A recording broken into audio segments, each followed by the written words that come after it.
With so many people transitioning from microblading over to doing nano hair stroke brows, which by the way, I think both are lovely.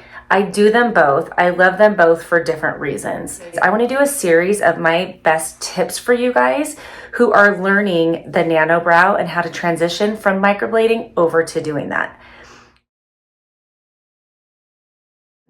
The microblading tends to last a little bit longer and tends to stay a little bit more structured, where the nano brow tends to be a little bit more wispy, fluffy, airy. So if they're looking for a more natural, fluffy, airy look that truly over the next few years just dissipates completely, this is really the technique. And actually, when I say that, again, this is all dependent on the person behind the tool, but this is the technique that you're going to want to go to. So